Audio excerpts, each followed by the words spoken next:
అందరికీ వందనాలు. ఈ సమయంలో మీ ముందుకు మరొకసారి నేను వస్తున్నందుకు చాలా సంతోషంగా ఉంది.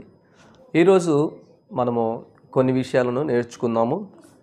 మీకు అందరికీ తెలిసినటువంటి విషయాలు, చాలా చోట్ల వినినటువంటి విషయాలే, కానీ నాకెందుకో మరొకసారి చెప్తే బాగుంటుంది, కొన్ని విషయాలు మనం నేర్చుకోవాలా అనేటువంటి ఉద్దేశంతో మీ ముందుకు నేను ఈ వీడియో ద్వారాగా వస్తున్నాను. ప్రియులారా, మరి చాలా కాలం తర్వాత నేను వీడియోస్ను మళ్ళా యూట్యూబ్లో అప్లోడ్ చేస్తున్నాను. ప్రభువు నాకు ఇచ్చినటువంటి ఈ యొక్క ప్రేరణను బట్టి, ఈ ప్రేరేపణను బట్టి, ఈ తలంపును బట్టి నేను వందనాలు చెల్లించుకొనిచున్నాను. మీకు కూడా నిండగా వందనాలు.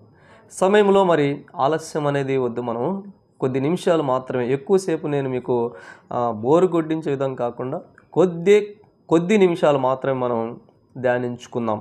ఈరోజు మన యొక్క ధ్యానాంశముగా కొన్ని మాటలు మీకు చెప్తాను.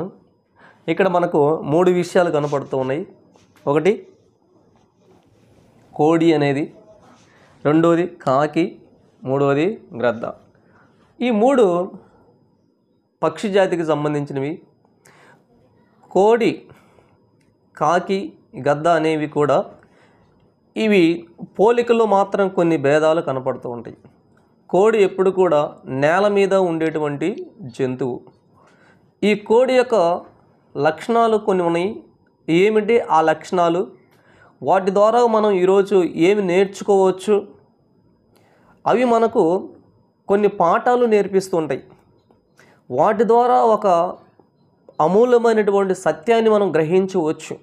వాటిని చూస్తూ ఉన్నప్పుడు వాటిలో నుండి కొన్ని, ఒక తల్లిగా, ఒక చెల్లిగా, ఒక తమ్ముడిగా మనం కొన్ని విషయాలు నేర్చుకోవాలి.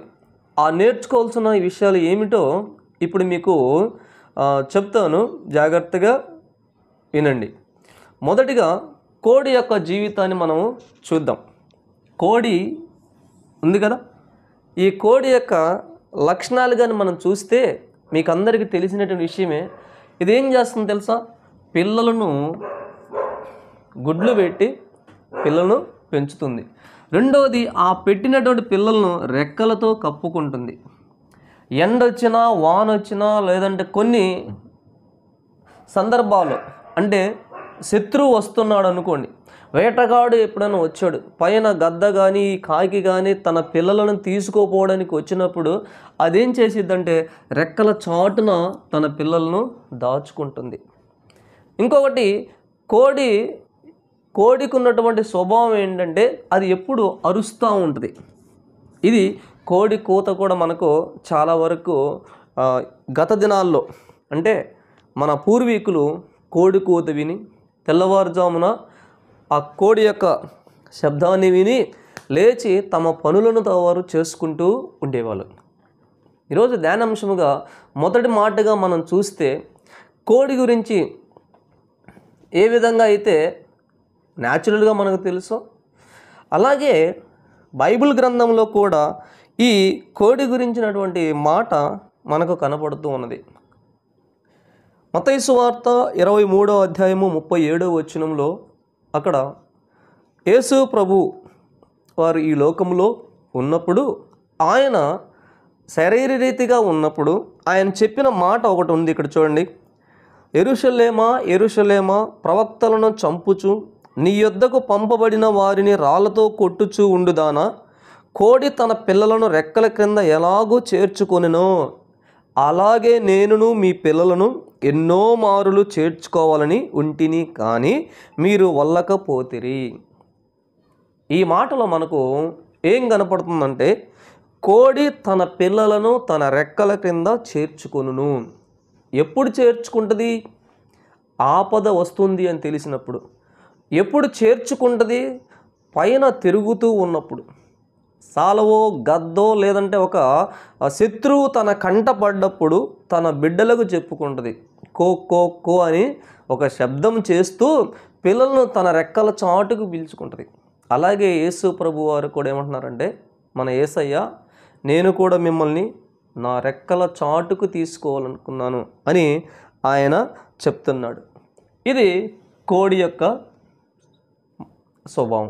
రెండోది, ఈ కోడి కూత కూసినప్పుడు కూడా ఉదయకాలంలో లేస్తారని చెప్పారు కదా, దానికి కూడా మనకు కోడి గురించి చెప్తున్నమాట.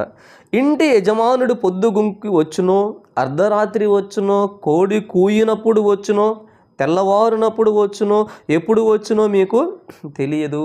మార్కు సువార్తలో 13వ అధ్యాయము 35వ వచనంలో ఈ మాట రాసించారు.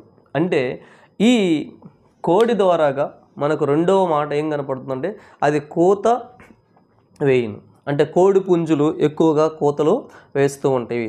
వాటి అరుపులకు వేకువజామున లేచి పనివారు పనిని మొదలు పెడతారు కదా. మరి ఇక్కడ ఆత్మీయ జీవితంలో, మన ఆత్మీయ జీవితంలో 2 మాటలు నేర్చుకోవాలి. కోడి ఏం చేస్తుంది నాన్న? కోడి తన పిల్లలను ఏ విధంగా పెంచుతుందో, కోడి తన పిల్లలను ఏ విధంగా తన రెక్కల చాటున భద్రపరుచుకుంటుందో, అదేవిధంగా నిన్ను నన్ను మన దేవాది దేవుడు ఎన్నో మార్లు తన రెక్కల చాటుకు తీసుకోవాలని ఆశించాడు. అలాగే రెండవ మాటకు వెళ్తే కాకి యొక్క జీవితాన్ని మనం చూద్దాం. కాకికి ఉన్నటువంటి స్వభావం ఏంటంటే మనకు అందరికీ తెలుసు, అది ఉన్న ప్రాంతాలు అన్ని చోట్లకు తిరుగుతూ ఉంటుంది. ఎక్కడికైనా అది ఒంటరిగా కాకుండా తన తోటి స్నేహితులతో కలిసి వెళ్ళటానికి అది తిరుగుతూ ఉంటుంది. అయితే మనకు ఆది కాండంలో 8వ అధ్యాయము 7వ వచనంలో అక్కడ మనకు ఒక మాట కనపడుతుంది. కాకిని వెలుపలికి పోవిడిచును, బయటికి వెళ్ళి భూమి మీద నుండి నీళ్లు ఇంకిపోవు వరకు ఇటు అటు తిరుగుచూ ఉండెను. మొదటిగా ఈ కాకికి ఉన్నటువంటి స్వభావం ఏమిటంటే అటు ఇటు తిరుగుచూ ఉండేటువంటి స్వభావం మనకి ఇక్కడ కనపడుతూ ఉన్నది. రెండవది కాకిలో మనకు కనపడేది ఏంటంటే స్నేహ స్వభావం. దానికి ఎప్పుడైనా ఆహారం కనిపించింది అనుకోండి, అది ఒక్కటే భుజించదు. అక్కడ చిన్న తనకు సరిపోవడానికి కావలసిన ఆహారం లేకపోయినా తనతో పాటు ఉన్న వాటికి అందరికీ పిలుస్తుంది. తనతో పాటు తన స్నేహితులందరికీ చెప్పింది, ఇక్కడ ఆహారం దొరికింది, రండి రండి అని. అది ఒక పిల్లలకు అలాగే తనతో పాటు ఉన్నట్టు వారికి అందరికీ ఇంటిమేట్ చేసిద్ది. అది దానికి ఉన్నటువంటి రెండవ స్వభావం. మూడవ స్వభావం చూసినట్లయితే ప్రియులారా, ఇతరులకు పంచేటువంటి స్వభావం దానికి ఉంది. అంటే మీకు ఒకటి చెప్పనా, మొదటి రాజుల గ్రంథంలో మనం చూస్తే 17వ అధ్యాయము 4వ వచనము 6వ వచనములలో మనకు కనపడుతుంది కదా. దేవాది దేవుడు ఆ రోజుల్లో మరి ఏలియా అనబడినటువంటి దైవజనుడు ఒకరున్నారు. ఆ దైవజనునికి దేవుడు ఏం చెప్పాడంటే, నువ్వు వెళ్ళి ఆ కేరూతు అనబడిన వాగు దగ్గర ఉంటే నీకు కాకోలముతో నేను ఆహారమును పంపిస్తాను, కాకోలముతో నీకు నేను మాంసమును పంపిస్తాను అని చెప్పాడు. మనకు తెలిసిన విషయము, మనం చదివిన విషయమే. కానీ ఇక్కడ మనం ఏం నేర్చుకోవచ్చు అంటే కాకిలో ఉన్నటువంటి స్వభావము అది తిరిగేటువంటి స్వభావం కలిగిందే, కానీ దేవుని మాట వినలేదు. తర్వాత దేవుని మాట విన్నది. ఇక్కడ తిరుగుచూ ఉన్నటువంటి కాకి మానవుని మాట వినలేదు, కానీ దేవుని మాట విన్నది. విని సహాయం చేయడానికి వచ్చింది. అందుకే సహాయం చేసేటువంటి గుణము దానికి ఉన్నది. ఒకటి, మొట్టమొదటిగా నోవాహు పంపించినప్పుడు నోవాహు మాట వినకుండా తన పాటికి తాను వెళ్ళి బయట తిరుగుతూ ఉన్నది, అటు ఇటు తిరిగింది. కానీ దేవుడు ఆ కాకిని పిలుచుకొని మరలా ఆ కాకికి పని చెప్పాడు, కాకితో పని చేయించాడు. Praise the Lord. వింటున్నారా? కాకికి పని చెప్పి కాకితో పని చేయించాడు. వాస్తవానికి కాకికి ఆహారం దొరికిందంటే, మాంసం దొరికిందంటే రొట్టె ముక్కలు అనేవి చాలా అంటే చాలా ప్రీతి, ప్రేమ. అలాంటివే ఆ రొట్టె ముక్కలను తినకుండా, అలాంటివి ఆ మాంసం ముక్కలను తీసుకోకుండా ఆ రొట్టె ముక్కలను ఆ మాంసమును తీసుకొని ఒక దైవజనుని దగ్గరికి వెళ్ళిందంటే చూడండి దాని యొక్క మార్పు ఎలా వచ్చిందో. నోవాహు దినములలో నోవాహు చెప్పాడు, కానీ మాట వినలేదు. ఇక్కడ దేవుడు చెప్పాడు, మాట విన్నది. కాబట్టి మనము కూడా ఈ స్వభావాన్ని మార్చుకోవాలా. తిరిగేటువంటి స్వభావాన్ని మార్చుకొని దేవుని మాట విని దేవుని దగ్గరకు మనం రాగలిగేటువంటి వారంగా ఉండాలి. చివరగా గ్రద్ద గురించి చెప్పి నేను ముగిస్తాను. గ్రద్ద జీవితంలో మనం చూస్తే ఇది పక్షిరాజు అని అంటారు, దీన్ని డేగా అని కూడా పిలవచ్చు, గద్ద అనొచ్చు, గ్రద్ద అంటాము, గూలి అని పదాలు దీనికి సంబంధించినవి. ఈ గ్రద్ద అనేటువంటిది వాస్తవమునకు దీని గురించి చెప్పాలంటే పక్షి జాతులలో ఒక పెద్దది. ఎందుకంటే ఎత్తైనటువంటి స్థలములలో, ఉన్నతమైనటువంటి స్థలములలో ఉండేటువంటి ఈ పక్షి కాబట్టి ఈ పక్షిని ఏమని పిలవచ్చు అంటే పక్షి జాతికి రాజు కాబట్టి పక్షిరాజు అన్నారు. వింటున్నారా? పక్షి జాతికి రాజు కాబట్టి పక్షిరాజు అన్నారు. రెండవదిగా ఎత్తైనటువంటి స్థలములలో ఉండేటువంటి నేచర్ ఈ పక్షికి ఉంది.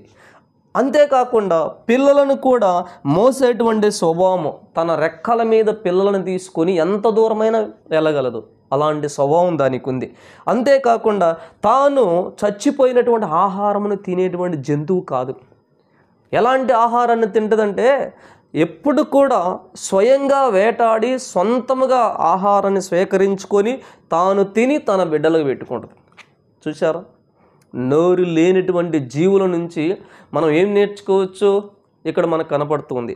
గ్రద్ద ద్వారాగా మనం ఏం నేర్చుకోవచ్చు అంటే ప్రియులారా, ఎత్తైన స్థలంలో ఉంటుంది, పిల్లలను తన రెక్కల మీద మోయును, వేటాడి తినేటువంటి స్వభావము దీనికి ఉంది. నిర్గమకాండము 19వ అధ్యాయము 4-5 వచనాలలో మనకు ఒక మంచి మాట కనపడుతూ ఉంటుంది. ఏమిటి ఆ మంచి మాట అని అన్నట్లయితే ఒకసారి చూద్దామా? మన పరిశుద్ధ గ్రంథాలను చూస్తే నిర్గమకాండం 19వ అధ్యాయం 4వ వచనంలో దేవుడు ఇక్కడ గ్రద్దతో గ్రద్ద గురించి చెప్తున్నాడు. గ్రద్దలాగా నేను చేశాను అంట. ఆయన గ్రద్ద కాదు, గ్రద్దలాగా నేను చేశాను. ఏమంటున్నాడు? ఐగుప్తీయులకు ఏమి చేసితునో మిమ్ము గద్ద రెక్కల మీద మోసి నా యొద్దకు మిమ్ము నెట్లు చేర్చుకుంటినో మీరు చూసితిరి. మిమ్మల్ని నేను చేర్చుకున్నాను. ఏ విధంగా చేర్చుకున్నాను? రెక్కల మీద పక్షి తన బిడ్డలను మోయినట్లు. ఎక్కడి నుంచి? ఐగుప్తు దేశంలో నుండి నేను మిమ్మల్ని తీసుకొచ్చున్నాను అంటాడు. అంతేకాకుండా ఈ గ్రద్ద రెండవదిగా ఏం చేస్తుంది తెలుసా?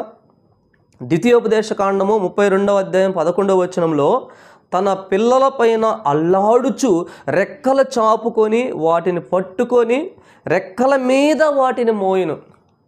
గద్ద తన రెక్కల మీద వాటిని మోయును అని మనకు కనపడుతూ ఉంది. మరి అలాంటి మాటలను వింటున్నటువంటి నీవు నేను వస్తావా? ఈరోజు నిన్ను నన్ను దేవాది దేవుడు తన రెక్కల మీద మోసాడు. యెషయా భక్తుడు కూడా అంటాడు కదా, యెషయా భక్తుడు కూడా ఒక చక్కని మాట అంటాడు.